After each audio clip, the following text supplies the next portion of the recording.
everybody, and welcome to another episode of Mind Matters, Navigating Head Injuries and Concussions. I'm your host, Kiley Como. I'm the legal nurse consultant here at Shane Smith Law, and today I'm speaking with Sherry Grote. Sherry is a caregiver, a career leader, and the creator of the Harmony Hero Framework, a powerful approach designed to help individuals find balance, strength, and purpose in the face of overwhelming circumstances. As a devoted caregiver to her husband after his traumatic brain injury, Sherry knows firsthand the chaos and the heartbreak and the uncertainty that come with navigating recovery while also managing a career and caring for her own family. Her own journey through caregiving and corporate leadership inspired the Harmony Hero Initiative, where she empowers others, especially caregiver leaders, to embrace both their personal responsibilities and their professional goals with resilience, clarity, and grace.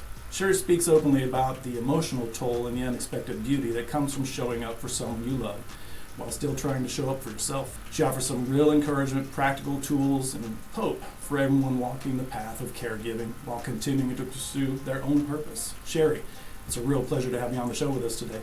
Thank you so much. It is an honor to be here today. I am looking forward to this conversation. Yeah, we are too. I know our audience is going to really enjoy this talk. So with that, Sherry, given the breadth and depth of your experiences and knowledge, I really would like to make this interview a two-part discussion. So to our audience, make sure you subscribe to our channel and turn on your notifications so you'll know when part 2 drops. All right, Sherry, let's go. Absolutely. So in a nutshell, I have had the unique experience of waking up one day and my husband had a brainstem stroke. And for those in your audience who are familiar with that, you'll know that is almost always fatal. So he is a walking, talking miracle. He still drives. He is so much more than he should be in this day and age. However, it does come with a lot of challenges, especially to your family, to your the relationships that you have between husband and wife and husband and kids, and how do you navigate all of that while also trying to figure out how to pay the bills and raise kids and go to work, and during that 11-year period have also gone from being a marketing manager to a CMO. And I know what challenges it takes in leadership. But what I have learned in that time frame is that what you learn, the lessons you learn at the bedside while you're doing your caregiving, also apply to the boardroom. And the lessons you learn in the boardroom also apply to the bedside. But a huge part of my passion now is helping other people who are navigating that chaos, where the waves are just coming at you in different forms and fashions. And the ocean, you shouldn't try to control it, but you can choose how you react to what's going on in the ocean, and to find that balance and that harmony. And that's where the Harmony Hero Framework came into play. That's amazing. And, as I read into your bio and dug into more about who Sherry Grote is and what you do, I was intrigued on how you are weaving, your personal story with, your husband's injury, his brain injury, and how you cared, and then you wove that into your career as a high-level executive, a leader. I was fascinated by that. I've done some work myself in previous roles in corporate leadership, and I'm really looking forward to this. So right out of the gate, your husband has this brainstem stroke, which you're right, that is generally fatal. Truly a miracle. That's amazing. Yes. How did your life change in that immediate aftermath? You're a high-powered exec. You're running and gunning in the corporate world. What was day one like? So day one was exhausting because it took us a good 4 to 5 days to actually get a diagnosis. He has survived 9 cats' worth of lives in his lifetime. And he actually has had a pacemaker that was no longer being used for another condition that he had, unrelated to the TBI that he sustained. However, we couldn't get the MRI, so they couldn't tell us. But I will say the neurologist in the emergency room called it from the moment he saw him that it was a brainstem stroke. I don't know how he knew that. The science behind it is unbelievable because he does not present as a stroke victim. And he had the worst bedside manner ever, but he's the only one who got it right. And so from day one, it was doctors, emergency room, fighting for advocacy in the hospital to get things done that needed to be done. It also happened to be birthday weekend for my family. My son's birthday is the day after my birthday. And so we had all of that chaos going on too. And, the kids were 8 and 11. And so trying to figure out who's going to take care of the kids, where am I going to be? I believe you should not leave your family members in the hospital by themselves, if at all possible. There is advocacy that's needed in order to make sure they get the care that they need. And so, I was thrown into this total chaos for 3.5 weeks of being in the hospital, of trying to maintain a job, maintain life. The kids were in school, get the birthdays done, all of those things, figure out where do we go for rehab, picking those kinds of things out for him, and stepping into this new role of, oh my gosh, this all falls on me. How am I going to do this? So from day one, it was complete overwhelm. I will say we have a great village. I have a great village, and having a great village makes all the difference in a caregiver's life. And so I encourage people on a regular basis to reach out, let people know when you need something, what you need. And you asked me about the beginning and how did that look? And one of my favorite stories of caregiving is it was birthday week for us. And my son didn't understand why he couldn't stay the night in the hospital, and he wanted to stay with his dad. And we had gotten Adam into a inpatient rehab facility in the hospital, and we had a village of people who were willing to come and see him on a regular basis throughout the time. And so I took the kids to the beach, and I had a lot of people who gave me a lot of grief for that, right? And I'm like, listen, he's got to come home, and when he comes home, I'm going to be the one that has to do all this. My kid needs a birthday. And so my best friend took us to the beach, and we hung out with our best friends, and we had a great time at the beach to take the calm before the storm, because the storm was coming, right? And I knew that. I had enough foresight to know that. And I'm so grateful that we did that. I love that part of your story that you just told. As if any of our listeners have listened to our show for long enough, they may recall that my background is in the neurosurgical ICU as a bedside nurse, and we would often say those things to patient family members. Look, they're here in the ICU with us or in the hospital. They're being taken care of in the best way possible, 24/7.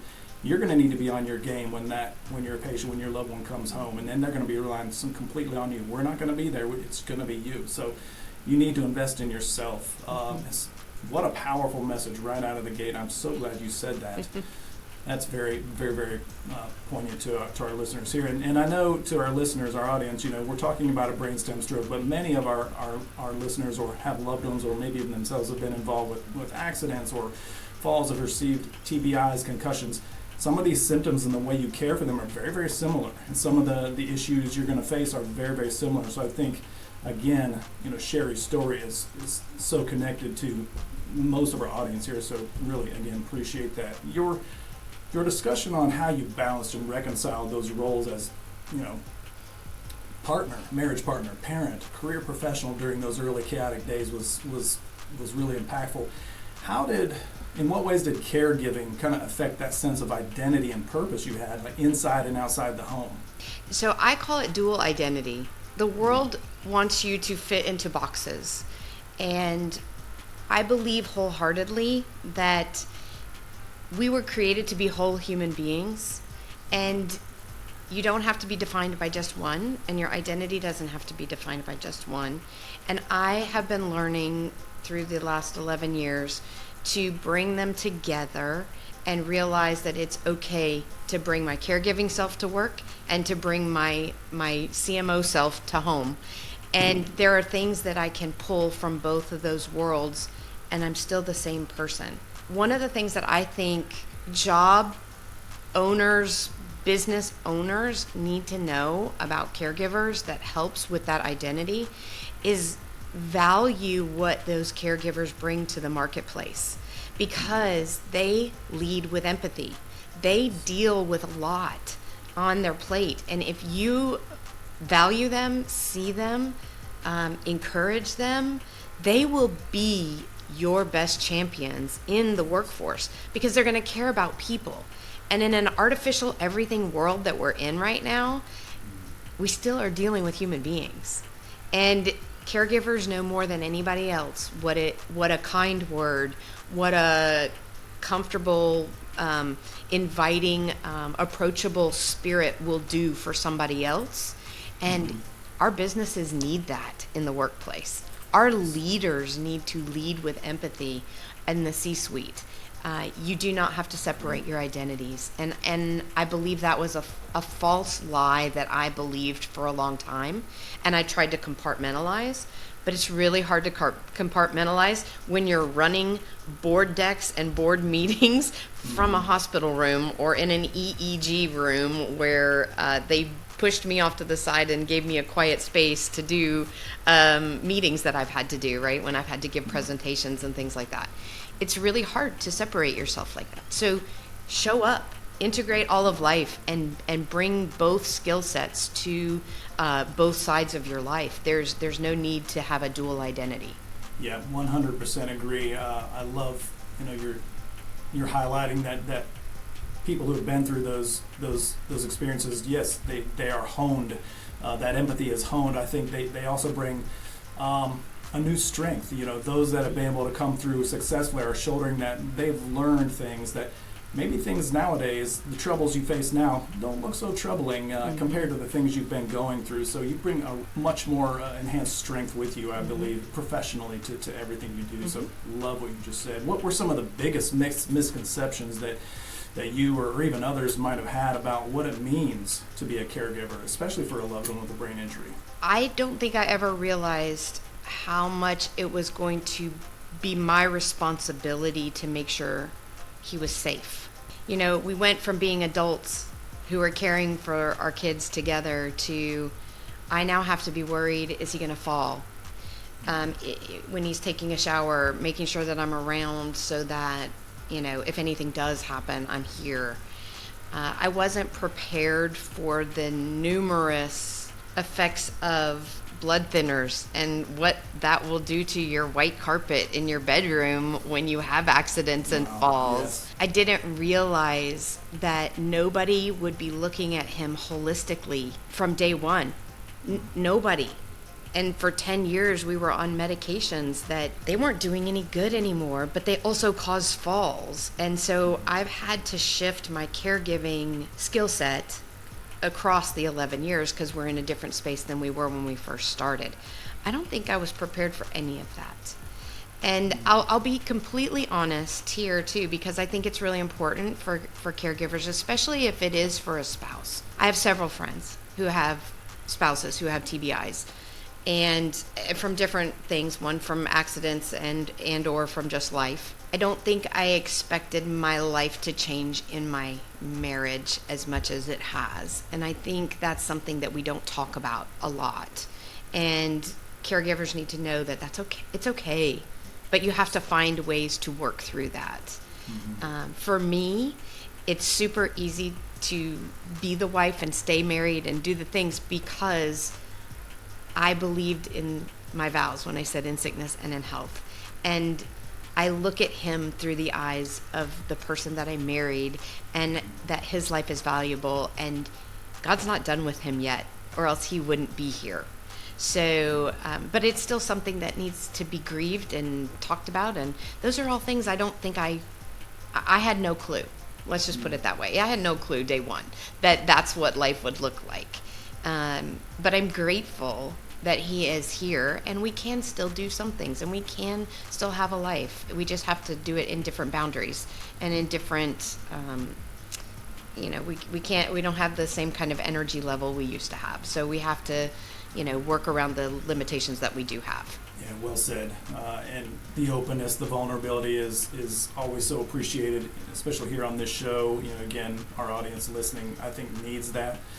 So many of the survivors or others who have brain injury, within their family, speak of the same thing, and I think that's so needed. So thanks for that reminder.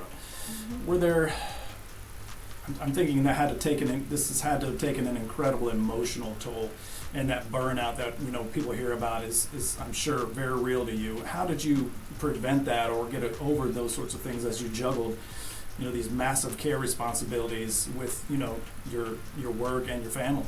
There's a lot of things that come into play. One is spending regular time with my friends.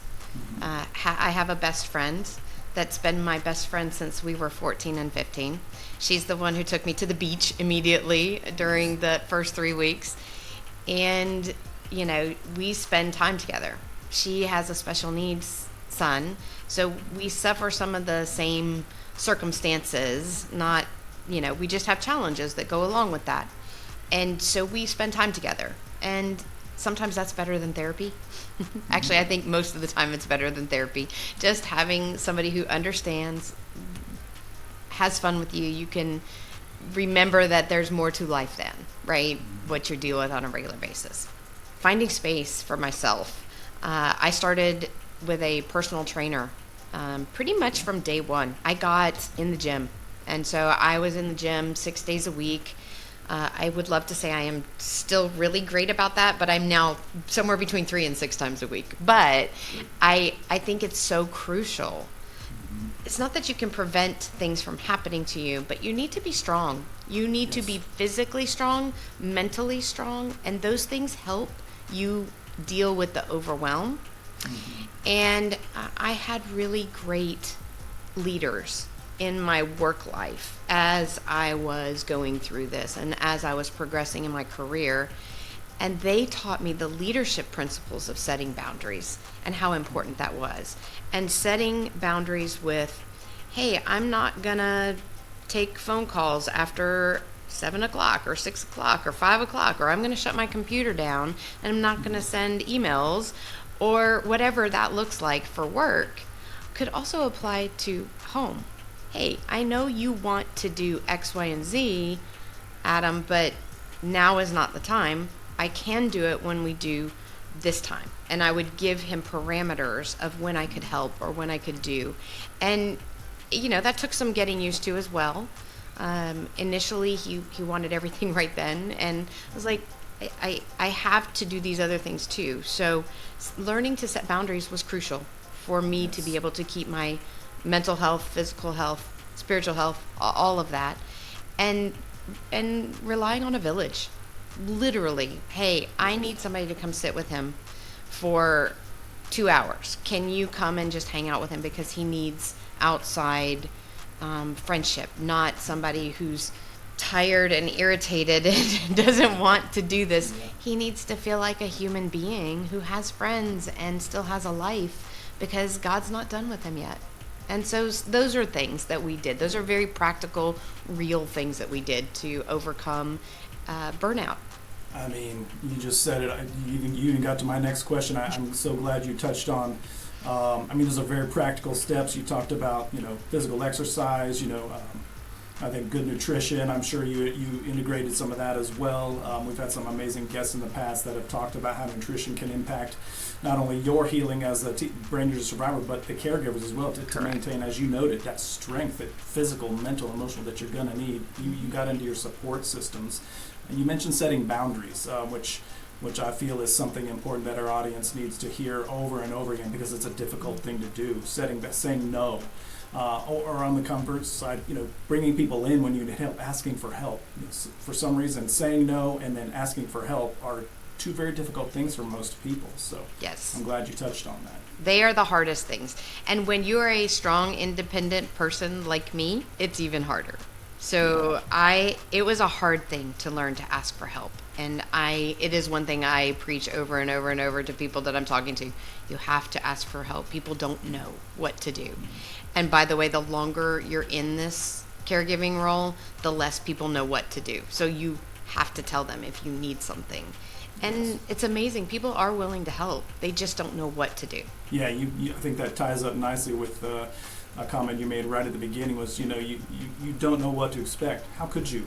I mean, that goes not just for you as the caregiver, but for the support system of the caregiver. If they've not had a brain injury exposure, whether to another family member or friend, how would they know? So 100% nailed it. What inspired you to channel your caregiving experience into developing the Harmony Hero framework? So I believe that balance and harmony are crucial for people to sustain life, whether it's brain injury, whether it's child rearing, aging parents. Life in general is hard. We are told that we will have trouble. And the only way that you will survive all of those challenges and the waves that come across you is to find a way to stand firm and to find that balance that you need. And so I sat down last year and I was like, I want to help other people figure out how to walk through this life, because I didn't go through it for nothing. And I just asked God, what do you want me to do with this? And he's helping me write a book, and I am doing podcasts and speaking engagements, and I am bringing my whole integrated self of 25 years of marketing professional plus 11 years of caregiving, and it's being pulled together in a beautiful story that I believe will help others. And it started with coming up with the Harmony Hero framework, and as a way to explain what does it take in order for you to find that balance that you need in life. Fantastic. What an amazing way to end this part of our conversation, Sherry. Well, that's going to wrap it up for another episode of Mind Matters, Navigating Head Injuries and Concussions. Once again, I'd like to thank today's guest, Sherry Grote, for joining us today and sharing her knowledge, her expertise, and her passion with us. You can find more about Sherry's work with the Harmony Hero Initiative on Facebook, Instagram, and LinkedIn, as well as on her website, theharmonyhero.com. I hope that our audience has enjoyed this enlightening discussion and is leaving with a real appreciation of living, loving, and thriving in the midst of brain injury. Please don't forget to hit the like button and subscribe to our channel to keep up with our latest and greatest content like this conversation, and leave us a comment below to add to the discussion. And as always, remember, if you're in pain, call Shane at 980-999-9999. Thanks for listening. In pain, so I call Shane. 980-999-9999. In pain, call Shane.